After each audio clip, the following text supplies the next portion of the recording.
हम भाषणों के लिए भाषण दे सकते हैं।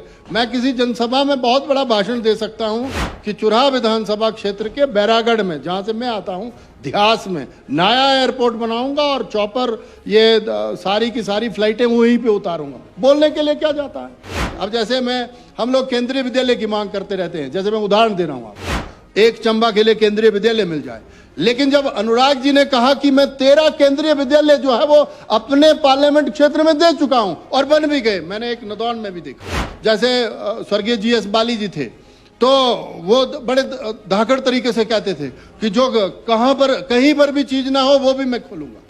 मतलब आप देखो, कांगड़ा में डिपो हुआ करता था, उन्होंने नगरोटा भंगवा में भी बस डिपो खुलवाया, तो उनकी वो मास्टरी थी, खुलवाया। हाँ, तो कई मिनिस्टर ऐसे बैठे हुए हैं जिनके पास पोर्टफोलियो भी है लेकिन साइन नहीं कर सकते, आपके ही पास है। मैं जो सच्चाई कह रहा हूँ, अब मैं गौमा जी से मेरे मित्र हैं, हम लोग साथ जीते, आप भी हमारे साथ, हम इकट्ठे 12 में आए, तो जब मंत्री बने तो मेरे को ज्यादा खुशी मिली कि भाई कम से कम इनके पास आयुष आया, स्पोर्ट्स आया, एक आध ग्राउंड चलो हम धबके से ही ले लेंगे। लेकिन जब ये बजट का प्रावधान देखता हूं, नहीं मिलता। मैंने तो ये भी छूट दे दी कि जो हमारी PHC, जब सुबह आपने ये मानदंडों की और उनकी बात करी, हमने कहा ठीक है, मानदंड तो उनके होते हैं पूरे जिनके पास ताकत होती है, जिसकी चलती उसकी क्या गलती है, वो चाहे 10 हॉस्पिटल खोल दे, जिसकी चलेगी उसकी क्या गलती है। लेकिन गलती तो हमारे लोगों की भी नहीं है, हम लोग कल्याणकारी राज्य में रहते हैं, हमारी भी डिमांडें हैं, हम लोगों का भी तो जीवन है, राइट टू जीने का अधिकार नहीं है क्या हमारे लोगों का, राइट टू लिव। वो तो कई बार अंग्रेजी नहीं आती, कॉन्वेंट में नहीं पढ़े, याद भी नहीं रहता ना मेरे को कि 2 PHC हमारी नहीं खोलनी, ना खोलो, वो वक्त आएगा खुल जाएंगी। जब ट्राइब्स में, मतलब बैकवर्ड्स में हम लोग रहते थे, तो वहां पर क्या प्रसूति करवाने के लिए कौन सी एम्बुलेंस आती थी। मेरे 3 बच्चे पैदा हुए, हमने नहीं हॉस्पिटल में कोई वो करवाए, क्योंकि हमारी जो धर्मपत्नियां हैं वो गृहिणी रही हैं, खेतों में काम करते हैं, बाग बगीचों में काम करते हैं और देसी घी खाते हैं। क्या दिक्कत है, सिफारिश नहीं करी, वो तो सुन लिया होगा, सिफारिश नहीं है। जिनमें जेन्युइन टैलेंट है उनको रहना चाहिए अच्छी सीटों। स्पीकरी तो मैंने चला ली, मेरे जैसा आम बंदा चला गया, और ये तो क्या नहीं चला सकते। उस टाइम के ये 84 के विधायक है, मैं तो 83 में पैदा हुआ, अब मैं क्या इनको बताऊंगा। अब जो सर है वो है ही है, पर जहां इनको होना चाहिए वहां नहीं है, इसीलिए मलाल है मेरे को चंबियाल होने के नाते। सभापति महोदय, स्वास्थ्य और परिवार कल्याण, इस मांग पर मैं भी बोलने के लिए खड़ा हुआ हूं। आपने समय दिया, आपका बहुत बहुत धन्यवाद। जब मैं कर्नल साहब की तरफ देखता हूं तो फिर 10वीं बार सोचता हूं कि क्या ही बोलूं, क्योंकि मेरे आदर्श हैं, वरिष्ठ साथी हैं और इनको देख करके हम लोग भी बोलना यहाँ शुरू हुए हैं।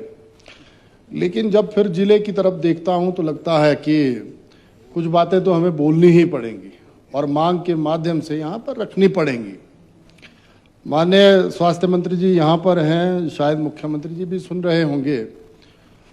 प्रदेश का हाल क्या है, ये हमारे पूर्व वक्ता आदरणीय विपिन परमार जी ने सारा विषय रखा और उसमें आदरणीय सुखराम जी ने भी विस्तार से चर्चा करी है। IGMC में गाहे बगाए हमें भी जाना होता है।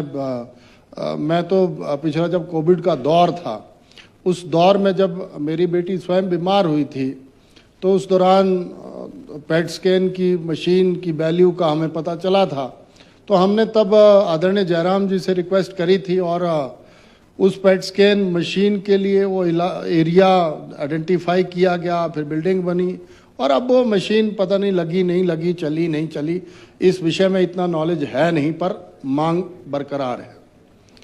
मेरा आपके माध्यम से निवेदन है, मैं ऑर्थो डिपार्टमेंट में भी बैठा था IGMC में ही, आपने कहा कि हम रोबोटिक सर्जरी ये वो शुरू करेंगे और पता नहीं कौन ये प्रस्ताव देता है, जबकि रोबोटिक तो तब होगी जब आपके पास सही मायनों में, जैसे रोबोटिक तो बहुत एडवांस चीज़ है ये तो यूरोपियन कंट्रियों में भी इस तरह से नहीं हुआ शुरू।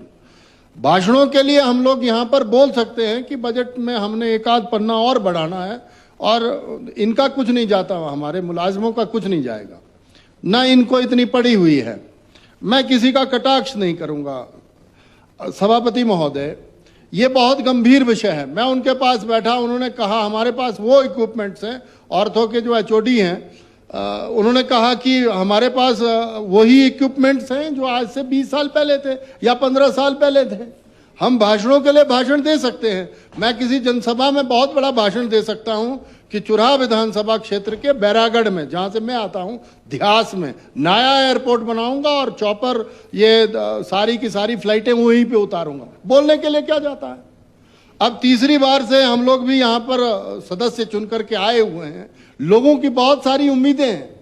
जब इन्होंने शुरू में कहा, सरकार ने जब बजट पेश किया और कहा माननीय मुख्यमंत्री जी ने कि आदर्श स्वास्थ्य संस्थान हम खोलेंगे, तो मुझे लगा कि आदर्श स्वास्थ्य संस्थान की बात हुई है तो शायद गाहे बगाए हमारे जैसे जो एस्पिरेशनल रिमोट एरिया हैं वहां पर भी इस तरह की व्यवस्थाएं खड़ी होंगी जहां पर बेसिक नीड्स, बेसिक सहूलतें हमें मिलेंगी। हमारा मेडिकल कॉलेज जो है वो चंबा पूरे जिले को फीड करता है, जहां पर चुराह से तो लोग आते ही आते हैं, सलौनी से भी आते हैं, डलहौजी का इलाका हमारा, सदर चंबा वहां पर फीड करता है, भटियात का आधा सा पोर्शन वहां पर आता है और बाकी आधा एक पोर्शन जो है वो हमारा टांडा की तरफ जाता है। लेकिन उस मेडिकल कॉलेज की बिल्डिंग को बने हुए अरसा हो गया अब तो, और मैं तो यहाँ पर मंत्री जी से, माननीय मंत्री जी से ये रिक्वेस्ट करूंगा कि बड़ी भव्य बिल्डिंग बनी है। कुछ ओपीडी वाला पोर्शन या एक आध पोर्शन रह गया था, उसमें हमने पिछले 2.5 सालों से कोई स्टेप नहीं उठाया है। और अगर उस बिल्डिंग में आपने ओपीडी वगैरह ये शिफ्ट नहीं करी तो वो भी खंडर हो जाएगी, उसका कोई लाभ नहीं होगा। इतना बड़ा इंफ्रास्ट्रक्चर खड़ा किया है भारत सरकार ने, इतनी बड़ी फंडिंग की, वो किसने दिया किसने नहीं दिया इसमें नहीं फंसूंगा। लेकिन अगर किसी ने भाषण दे दिया कि हमने तुम्हारे वहां ये दे दिया, लेकिन जब तक वो वहां पर बनता नहीं है तब तक हम लोग कैसे मान लें। और बना वो हमारे टाइम में, माननीय पूर्व मुख्यमंत्री नेता प्रतिपक्ष जो है वो वहां पर आए और इन्होंने फाउंडेशन, माननीय केंद्रीय मंत्री जी ने वहां पर ले करा और उसके बाद बिल्डिंग बननी शुरू हुई। बिल्डिंग हमारे देखते देखते बनी। अब सब ठीक है, सरौल में इतना बड़ा इंफ्रास्ट्रक्चर बना है। माननीय नीरज नैयर जी यहाँ पर नहीं है, नहीं तो वो भी सहमत होते कि सच में बड़ी भव्य बिल्डिंग बनी है। मेरा माननीय मंत्री जी से ये निवेदन है कि पूरे जिले को ये जो मेडिकल कॉलेज है वो फीड करता है, और इसी मेडिकल कॉलेज से मैं आपको बताऊं अब वहां पर क्या है, ऑर्थो में हमें उतने बंदे नहीं मिलते, गायनोकोलॉजिस्ट इतने हैं नहीं। अभी जैसे कैंसर के जिस तरह से पेशेंट बढ़े हैं तो वहां पर जो ऑन्कोलॉजिस्ट की बात होती है, या वहां पर जैसे मैं कई बार आपसे भी रिक्वेस्ट करता रहता हूं और मेरी डिपार्टमेंट के प्रमुख लोगों से भी, हीमोफीलिया के ही इंजेक्शन नहीं मिलते हमें। मेरे कोई 22-23 परिवारों के बच्चे ऐसे हैं जिनको सच में जरूरत है, और ये हीमोफीलिया बड़ी खतरनाक सी चीज है। पहले तो हमें भी नहीं था पता कि ये क्या चीज है, लेकिन जैसे जैसे लोगों को जरूरत पड़नी शुरू हुई, ये इंजेक्शन तो हम प्रोवाइड करवा सकते हैं। और चंबा में चूंकि हम लोग रिमोट में रहते हैं और राजनीतिक लाभ हमें उतना नहीं मिला है अभी तक जितना मिलना चाहिए था, और जो बेसिक सुविधाएं बाकी जगह, आप जैसे परमार जी चर्चा कर रहे थे कि इनकी ही कंस्टिट्यूएंसी में 3 तरह की सीएचसी जो मुझे लगता है हैं, लेकिन हमारे वहां मैं ठाकुर जयराम जी का धन्यवाद करता हूं कि कम से कम एक सीएचसी उस टाइम हमारी बनी और उसको अपग्रेड भी करा और 100 बेडेड हो गई, तीसा की हमारी। मेरा सुबह प्रश्न भी लगा था, आपने उत्तर भी दिया कि मानदंड पूरे नहीं करती, ये नहीं करती, वो नहीं करती, वो तो पता नहीं कैसे करेगी। लेकिन मैं जो चंबा जिले की आपको बात कर रहा हूं सर, कि हमारे वहां जैसे जिला चंबा का जो मुख्य मेडिकल हॉस्पिटल है, वहां से रेफर होकर के टांडा पहुंचने में भी हमें 5 से 6 घंटे लग जाते हैं। और इस दौरान जो है वो पठानकोट जो है वो हमें नजदीक पड़ता है, तो लोग कर्जा लेकर के भी पठानकोट जरूर चले जाते हैं, लेकिन टांडा नहीं पहुंच पाते। लेकिन बीते वर्षों में, अभी 2-3 सालों में, ये टांडा भी जो है वो अपनी जो एक छवि रखता है। मेडिकल कॉलेज जो हमारा यहाँ आईजीएमसी है, सबसे बड़ा संस्थान, अब एम्स जो है वो खुला बिलासपुर, उससे थोड़ा गड़बड़ आईजीएमसी भी हुआ, लेकिन ज्यादा मार जो है वो हमारे टांडा पे पड़ी है। ओपीडी कहा है, ये 3-4 हजार की ओपीडी है हमारी। और अगर चंबा वालों को जो तीसा से चलता है, जिसको 7-8-9 घंटे लगते हैं वहां तक मरीज को पहुंचाने के लिए, तो सर ये मुझे लगता है पेशेंट को बचाना कोई आसान काम नहीं है। और ऊपर से ये जो 108 वाली या एक और जो एम्बुलेंस सर्विसेज हैं, वो जो है वो डायरेक्ट जाते ही नहीं। जो तीसा से चंबा आएगा वो कहता है जी मैं टांडा के लिए नहीं भेजता। तो मुझे लगता है माननीय स्वास्थ्य मंत्री जी, आपको एक विशेष जो है वो दृष्टिकोण जो है वो उस चंबा की तरफ रखने की जरूरत है, क्योंकि चंबा अगर स्ट्रेंथन होगा तो हमारे लगभग सारे विधानसभा क्षेत्र वहीं फीड हो जाएंगे। और जिस कंस्टिट्यूएंसी से मैं आता हूं वहां पर तो अब हालात और भी खराब कर दिए गए हैं। अब भाषणों के लिए भाषण नहीं दे रहे हम, कि मैं ये नहीं कह रहा हूं कि आप लोग कुछ नहीं कर रहे हैं। देखो, जब सरकार बनी तो माननीय मुख्यमंत्री जी को लगा कि मैं जो हूं वो ऐसी पृष्ठभूमि से आया हूं कि अमूल चूक बदलाव मैं ऐसे करूंगा। देखो, उसके लिए एक लंबा समय लगता, जब तक डिपार्टमेंटों की समझ आई, जब तक चीजें और वो हुई।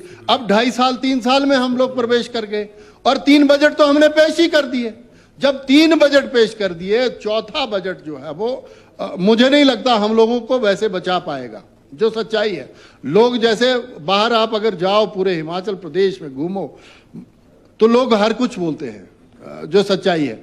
अब कर्नल साहब को भी मैंने कई बार व्यक्तिगत रूप से भी आग्रह किया है कि सर आप जो हैं वो बहुत बड़े विद्वान व्यक्ति हैं, आपको एक प्रायोरिटी घोषित करनी चाहिए। देखो, आदर्श स्वास्थ्य संस्थान बने ना बने, जहां पर ऑलरेडी आदर्श टाइप के चले हुए हैं चलने दो। जैसे हमीरपुर पहले से फीड होता रहा है। जब आदरणीय प्रोफेसर प्रेम कुमार धूमल जी 2 बार चीफ मिनिस्टर रहे तो वो नेचुरली ग्रो करेगा ही करेगा जिला। उसमें कोई बहुत बड़ा प्रयास करने की अब हमें जरूरत नहीं है। उसके सराउंडिंग के भी, अब जैसे हम लोग केंद्रीय विद्यालय की मांग करते रहते हैं, जैसे मैं उदाहरण दे रहा हूं आपको, एक चंबा के लिए केंद्रीय विद्यालय मिल जाए। लेकिन जब अनुराग जी ने कहा कि मैं 13 केंद्रीय विद्यालय जो है वो अपने पार्लियामेंट क्षेत्र में दे चुका हूं और बन भी गए, मैंने एक नदौन में भी देखा बहुत बड़ा केंद्रीय विद्यालय। तो जो फीडिंग का कंसेप्ट आप देखो, बल्क ड्रग पार्क जो है वो आपके ऊना में, क्योंकि ये जो डिप्टी सीएम साहब हैं ये तो अरसे से चले हुए हैं। इनकी जैसे स्वर्गीय GS बाली जी थे तो वो बड़े धाकड़ तरीके से कहते थे कि जो कहीं पर भी चीज ना हो वो भी मैं खोलूंगा। मतलब आप देखो, कांगड़ा में डिपो हुआ करता था, उन्होंने नगरोटा भंगवा में भी बस डिपो खुलवाया, तो उनकी वो मास्टरी थी, खुलवाए। लेकिन हम जैसे अब चंबा में माननीय स्पीकर साहब बैठे नहीं है था, मुझे तो जो मिला।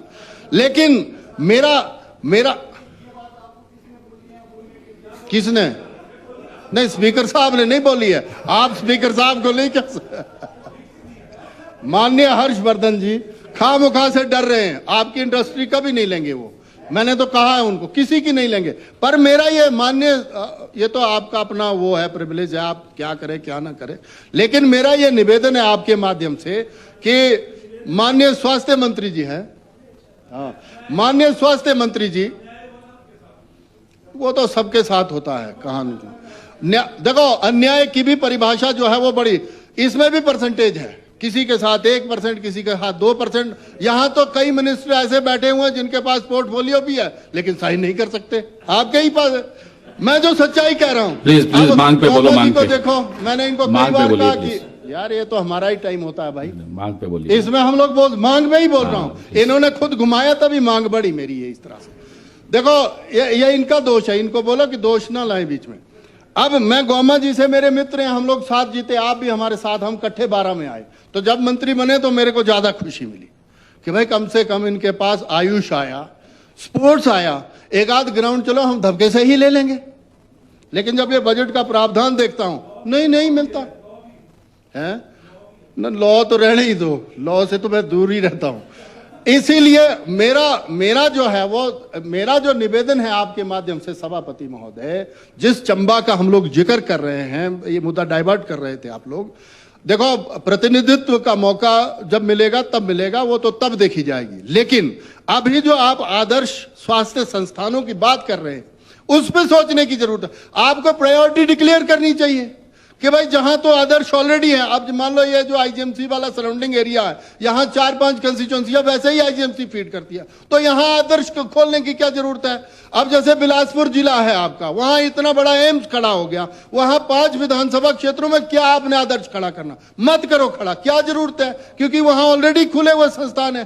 कांगड़ा है, वहां टांडा है, हमीरपुर में अपना मेडिकल कॉलेज है। लेकिन जहां पर सच में जिस इलाके को जरूरत है, मैं आपको तब मानूं जब आप वहां पर वो तंत्र पूरा का पूरा खड़ा करो। सर, चंबा का बंदा जब आईजीएमसी में पथरी का ऑपरेशन करने के लिए निकलता है, आप सोचो उस बंदे पर क्या गुजरती है।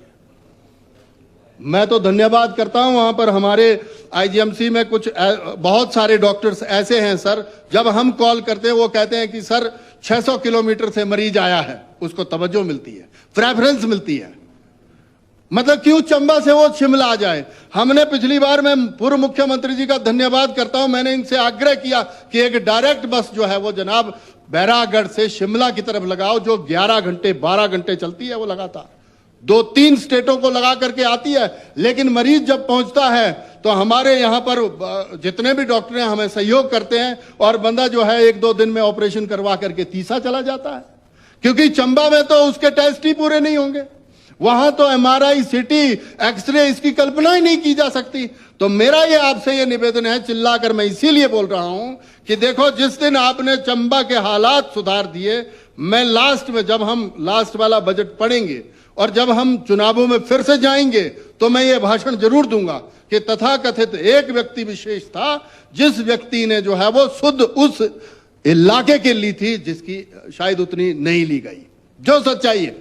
पर मेरा ये सभापति महोदय आपके माध्यम से, अब तीसा में एक ही हॉस्पिटल जो हमारा 100 बेडेड हमने बनवाया, वो उसकी बिल्डिंग बननी थी, हमने कहा प्रपोजल्स वगैरह वो सब सबमिट करी थी। उसके बाद जैसे ही सरकार बदली, हमारे हालात ही खराब हो गए।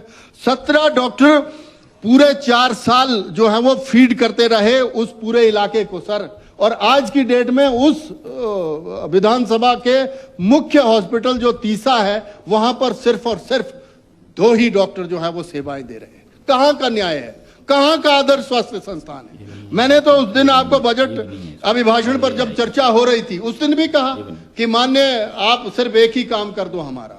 मैंने तो ये भी छूट दे दी कि जो हमारी पीएचसी, जब सुबह आपने ये मानदंडों की और उनकी बात करी, हमने कहा ठीक है, मानदंड तो उनके होते हैं पूरे जिनके पास ताकत होती है, जिसकी चलती उसकी क्या गलती, वो चाहे 10 हॉस्पिटल खोल दे, जिसकी चलेगी उसकी क्या गलती है। लेकिन गलती तो हमारे लोगों की भी नहीं है, हम लोग कल्याणकारी राज्य में रहते हैं, हमारी भी डिमांडें हैं, हम लोगों का भी तो जीवन है, राइट टू जीने का अधिकार नहीं है क्या हमारे लोगों का, राइट टू लिव। वो तो कई बार अंग्रेजी नहीं आती, कॉन्वेंट में नहीं पढ़े, याद भी नहीं रहता ना मेरे को। मेरा ये आपके माध्यम से ये निवेदन है सर, जीने का अधिकार भी वही, हाँ, वही जीने का अधिकार उसी में ही आया। अब तो आपने जब आप छाती बजाते हैं पूरी की पूरी कि right to health, right to education, right to RTI, right to फलाना, ये वो हम लोग लाए, कोई बात नहीं, लाए अच्छी बात है भाई, क्या दिक्कत है। और राइट टू करप्शन भी बोला आप लोग लाए। बस कर दिया ना डाइल्यूट सारा कार्यक्रम। नहीं, ये करते हैं फ्लो में जब आता हूं जितने मेरा ये आपके माध्यम से माननीय अध्यक्ष जी ये निवेदन है कि जब हम इस मांग पर चर्चा कर ही रहे हैं, तो ये जो तीसा का हमारा सीएचसी है सर, वहां पर मैं सच्चाई बताऊं, हम 325 तरह की दवाइयां फ्री ऑफ कॉस्ट मिलती थी सर। एक्सरे 24/7 देते थे, वो कृष्णा लैब देती थी, चाहे कौन लैब देती थी, गरीब को थोड़ी मतलब होता है। आयुष्मान में एडुकेट पैसे रहते थे, हिम केयर में पैसे रहते थे, सहारा में पैसे रहते थे, लेकिन आज की डेट में हमें वो दवाइयां भी नहीं मिलती सर। और हमारे लोगों के हालात अभी भी उतने अच्छे नहीं हुए हैं। ठीक है, हम लोग एस्पिरेशनल है, उठ रहे हैं। मैं तो 2010 से पहले सर सरकारों की कल्पना यही करता था। आज तो लोग हमसे बस की सीट भी बुक करवाते हैं। तब तो सर हमारे घर वाले नहीं बोलते थे, लाइट जाती थी ना तो किसी एमएलए को फोन नहीं जाता था। अब एमएलए की इंपॉर्टेंस बढ़ी है, और जिस तरह से इतनी बड़ी है कि जो प्रधान काम नहीं करता सर, वो भी काम हम लोगों को करने पड़ते हैं। और रोज रोज जब मैं घर आजकल तो घर भी नहीं जाता मैं, सच बताऊं तो जब उस तीसा हॉस्पिटल में देखता हूं तो वहां पर हमने अलग से पानी का कनेक्शन दिलाया, स्वच्छता वहां पर रहे, आरकेएस में लोगों को भर्ती करवाया, आउटसोर्स पे हमने जो है वो 14 नर्सें वहां पर लगाई थी, वो सारी बाहर हो गई तो अपने आप हॉस्पिटल तो पैदल हो गया। और जहां कोई ओपीडी कम नहीं है, कोई 300 की ओपीडी है सर, 400 की ओपीडी है।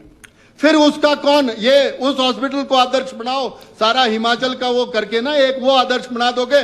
मैं यही हाउस में बोलूंगा कि माननीय मुख्यमंत्री जी का फार्मूला बिल्कुल सही था, आदर्श कुछ तो हुआ। ये मैं बोलूंगा, खुद बोलूंगा, मैं जोर से बोलूंगा, चिल्ला करके बोलूंगा। लेकिन अब जब सवा 2-2.5 साल हो गए हम लोगों को, तीसरा बजट पेश हो गया, हम लोग जो है वो खाम निराधार की बातें हमने करी हैं। मैं कोई आलोचना नहीं कर रहा हूं, लेकिन अगर आप लोग जो है वो सर, आपके माध्यम से इनसे ये आग्रह कर रहा हूं कि 2 PHC हमारी नहीं खोलनी, ना खोलो, वो वक्त आएगा खुल जाएंगी। जब ट्राइब्स में मतलब बैकवर्ड्स में हम लोग रहते थे तो वहां पर क्या प्रसूति करवाने के लिए कौन सी एम्बुलेंस आती थी? मेरे 3 बच्चे पैदा हुए, हमने नहीं हॉस्पिटल में कोई वो करवाए, क्योंकि हमारी जो धर्मपत्नियां हैं वो गृहिणी रही हैं, खेतों में काम करते हैं, बाग बगीचों में काम करते हैं और देसी घी खाते हैं। क्या दिक्कत है? अब तो वो भी प्रॉब्लम हुई है, लेकिन भगवान भरोसे अब नहीं रहा जा सकता। एनवायरमेंट बदला है, इकोलॉजी इनबैलेंस हुई है, अब तो पहाड़ में वो बर्फ नहीं रहती। आपने देखा ही होगा, ये अटल टनल जब से बनी है हमारी, और जब से ये लोगों का सीधा डायरेक्ट जाना हुआ, ग्लेशियर भी इतने दिन नहीं टिकते। यही गर्मी अभी 20, 22, 24 टेम्परेचर पकड़ लिया तो लोग तो देखो कितने रफ्तार से चल रहे हैं। तो जिस तरह का खान पान हुआ है हमारा, जिस तरह की हमारी दिनचर्या हुई है और जिस तरह से डिजीजेस ने हमें पकड़ा है, तो क्या आपको नहीं लगता कि चुराह जैसे विधानसभा क्षेत्र या डलहौजी जैसे या भटियात जैसे विधानसभा क्षेत्र को एक जो आपकी भी PHC का इन्होंने जिक्र करा ना सर, कि वो भी मानदंड पूरे नहीं कर, आप तो करवा लेंगे, मुझे पता है मानदंड पूरे, लेकिन मेरा ये आपसे ये निवेदन है कि वो जो बैरागढ़ देगरा वाली PHC हमने खत्म करी, ये कुहाड़ वाली करी, सिफारिश नहीं करी, वो तो सुन लिया होगा, सिफारिश नहीं है। जिनमें जेन्युइन टैलेंट है उनको रहना चाहिए अच्छी अच्छी सीटों। स्पीकरी तो मैंने चला ली, मेरे जैसा आम बंदा चला गया, और ये तो क्या नहीं चला सकते उस टाइम के। ये 84 के विधायक है, मैं तो 83 में पैदा हुआ। अब मैं क्या इनको बताऊंगा? अब जो सर है वो है ही है, पर जहां इनको होना चाहिए वहां नहीं है, इसीलिए मलाल है मेरे को चंबियाल होने के नाते। सच्चाई तो बात ये है, पर मेरा ये निवेदन ये है कि मैं मुद्दे को ये डाइवर्ट करवाते हैं सर, फिर आपके देखते देखते, पर जहां ये डिजर्व करते हैं वहां होने चाहिए, ये हमारी वकालत है, वो तो हम करते ही रहेंगे। लेकिन ये सच्चाई है, सिरमौर और चंबा का जिक्र बैकवर्ड में हुआ करता था, और आपको भी वैसे ही ट्रीट किया जाता रहा है जैसे हम लोगों को ट्रीट किया जाता रहा है। 2 तरह के मानदंड अपनाए जाते रहे इस हिमाचल प्रदेश में, लेकिन आप लोग थोड़े से आगे निकल गए और हम लोग थोड़े से बस अब निकलने वाले हैं, निकलेंगे, कोई ऐसा विषय नहीं है। नहीं, मेरा यह निवेदन है सर आपके माध्यम से कि चंबा जो हमारा मेडिकल कॉलेज है उसको स्ट्रेंथन किया जाए सर, छोटी से पथरी का ऑपरेशन करवाने के लिए टांडा रेफर ना हो, यह निवेदन है मेरा।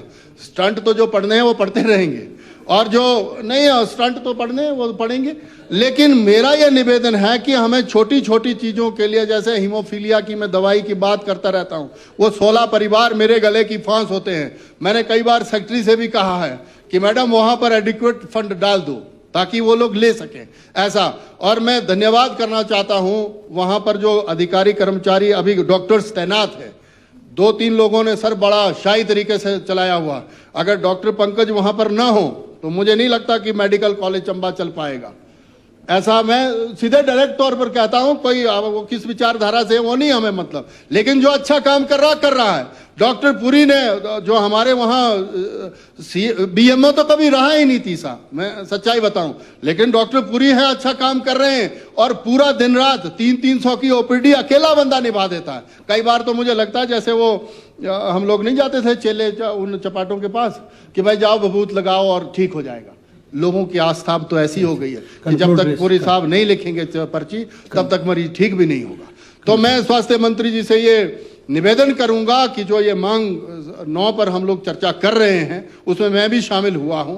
आप ये सारे भाषण को अन्यथा ना लें, किसी व्यक्ति पर हमारा वो नहीं है, लेकिन हाँ, जब हमने बात रखी है आदर्श स्वास्थ्य संस्थानों की, तो आदर्श स्थापित करें आप, और आने वाला समय जो है वो आपका उसके लिए न्याय करे आपके साथ। धन्यवाद माननीय अध्यक्ष महोदय।